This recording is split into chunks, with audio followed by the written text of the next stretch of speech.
చల్లగా చల్లగా. తస్లీం అండ్ లలిత యశస్వి.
కిరణ్ గారు. యశస్వి. నమస్తే సార్. తస్లీం. నమస్తే సార్. అద్భుతంగా అసలు అట్లా చెవుల్లో అమృతం పోసినట్టు పాడారు. Thank you sir. ఏంటి ఈ పర్టికులర్ సంచికలో మీకు ఇంత ఉత్సాహం, ఇంత ఆనందం ఎందుకు ఉరకల వేస్తుందని తెలుసుకోవచ్చా? అంటే మోహన రాగమే కొద్దిగా లైవ్లీగా, కొద్దిగా ఉత్సాహంగా ఉంటుంది సార్. మేబీ దానివల్ల. మోహన రాగం అనేది ఒప్పుకుంటాను. నువ్వేమంటావమ్మా తస్లీం? నేను మీ ముందు పాడతానని అసలు అనుకోలేదు సార్. ఈనాటి హాయ్ అంత ఆనందంగా ఉంది అని నాకు ఆ లిరిక్ ఎక్స్ప్రెస్ చేయాలి. తస్లీంలో కొత్త కోణం బయటపడింది.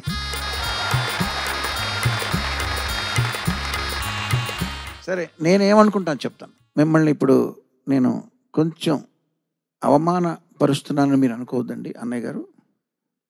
అంటే నేను మీ వాడినే, నేను మీలాగా ఒక మ్యూజిషియన్ని, నేను ఒక వయలినిస్ట్ని. మీలాగే నేను చక్రవర్తి గారి దగ్గర నేను పనిచేసిన వాడిని, హార్మోనియం వాయించిన వాడిని. సో నేను వాళ్ళు ఒకటి కాదు, మనం ఒకటి, మనదొక ఫ్యామిలీ. నేను పాటలు పాడడం నాకు తెలిసినా కానీ నేను ఎవరి వాడిని, మీ వాడిని, వాళ్ళకి నాకు సంబంధం లేదు. సో బట్ మీరేమి ఫీల్ అవ్వనంటే నేను ఒక మాట చెప్తాను. వాద్య పరికరాలు ఎందుకున్నాయి? మీరు పాడే పాటని సపోర్ట్ చేయడానికి ఉన్నాయి. అవును సార్. మీ కాళ్ళకు అడ్డుపడకుండా, మీ చెవులకు అడ్డుపడకుండా చక్కగా మీరు పాడేదాన్ని సపోర్ట్ చేయడానికి, వాళ్ళు అందంగా బ్యూటిఫై చేయడానికి వాళ్ళు ఉన్నారు. అప్పుడు వాళ్ళ కర్తవ్యం వాళ్ళు చక్కగా నిర్వర్తించినట్టు. అంతేనా? అవును సార్. ఇప్పుడు జరిగింది అదే. అట్లా కాకుండా వాళ్ళు మీకు అడ్డుపడుతూ వాళ్ళ ప్యాటర్న్స్ ఏదేదో వాయిస్తూ మిమ్మల్ని డామినేట్ చేస్తూ మిమ్మల్ని కన్నా మీతో సమానంగా పోటీ పడుతుంటే మిమ్మల్ని సపోర్ట్ చేయడానికి కాదు, మీతో పోటీ పడి మిమ్మల్ని ఓడించడానిక, మిమ్మల్ని డిమోటివేట్ చేయడానిక అనే సందేహం అప్పుడప్పుడు వస్తూ ఉంటుంది కదా. సో వాళ్ళ పాత్ర వాళ్ళు కరెక్ట్గా నిర్వర్తించారు ఈ పాటలో. అంటే మీరంటే మీరు కాదు, ఫస్ట్ రికార్డ్ చేసిన పాటలో అలా ఉంది, దాన్ని మీరు రిప్రజెంట్ చేస్తున్నారు ఇప్పుడు. సో గాయకులు ఫస్ట్ ఆఫ్ ఆల్ పాట అనేది ఏంటి చెప్తానండి. పాటలో ప్రధానమైనది ఆత్మ. ఏమనుకుంటున్నారు మీరు? శృతి, తాళం, ఎక్స్ప్రెషన్ సార్. ఓకే, అవన్నీ వాటికన్నా ఇంకొకటి ఉంది. పాట అంటే లిరిక్. పాట అంటే ఏంటి? లిరిక్. ఆ లిరిక్ని ఎట్లాగ చెప్తే బాగుంటుంది అన్నదానికి ట్యూన్ చేస్తారు, అంటే దానికి శరీరాన్ని కల్పిస్తారు. ఆత్మ అనేది లిరిక్, అందులో ఉన్న సాహిత్యం ఆత్మ. దానికి బాహ్య స్వరూపం కల్పించేది ట్యూన్, అది శరీరం లాంటిది. ఆ శరీరానికి తొడిగే బట్టల ద్వారా మీకు చూడండి, నా బాడీ లోపల బాడీ కనపడదు కదా. మనకి బయట ఏ మనిషిని పరిచయం చేసుకున్నా, షేక్ హ్యాండ్ ఇచ్చినా వాడి బట్టల ముందర కనబడుతుంటాయి. అవే గాత్రం. గాయకులు చేసేది ఏంటంటే ఆ బాడీని ప్రజెంట్ చేయడానికి ఒక అందమైన గాత్రంతో ప్రజెంట్ చేస్తాం కాబట్టి వాళ్ళని బట్టలు అనుకుందాం కాసేపు. ఆ పైన వచ్చే నగిశీలు, ఆ చెక్కేవి, అవన్నీ అలంకరణలు, రకరకాలు, నేను పెట్టుకున్న వాచి, లేకపోతే కళ్ళజోడు, ఇవి, లేకపోతే మేకప్ వేసుకున్న, ఇవన్నీ కూడా వాద్య పరికరాలు. అవి ఎక్కువైనవనుకో, అవి డామినేట్ చేసేస్తే అసలు లోపల ఎవరున్నారో అర్థం కాదు, మనిషా కోత అన్నట్టు అనిపిస్తుంది. సో ఈ పాటలో చక్కగా మీరు ఎందుకు పాడగలిగారంటే, ఈ పాటలో మీ పాత్ర ప్రధానంగా ఉంటూ వాళ్ళ పాత్ర ఎంతవరకు ఉండాలో అంతే పోషించి మిమ్మల్ని చక్కగా వాళ్ళు సపోర్ట్ చేశారు. ఇది మీకు ఎవరికీ తెలియని రహస్యం ఇది.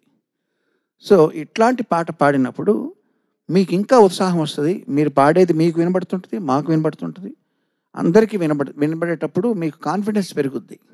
అర్థమైందా? ఇంతకన్నా నేను ఎక్కువగా మాట్లాడితే నా మీద విమర్శలు వస్తాయి. అంచేత ఇక్కడితో నేను స్వస్తి, అంటే ఈ పాట వరకు కామెంట్స్కి స్వస్తి పలుకుతూ చక్కగా పాడారు. God bless you. Thank you so much. Tasleem, Lalitha, Yashasvi sir. Sir, నమస్తే. నమస్తే. బాగా పాడారు.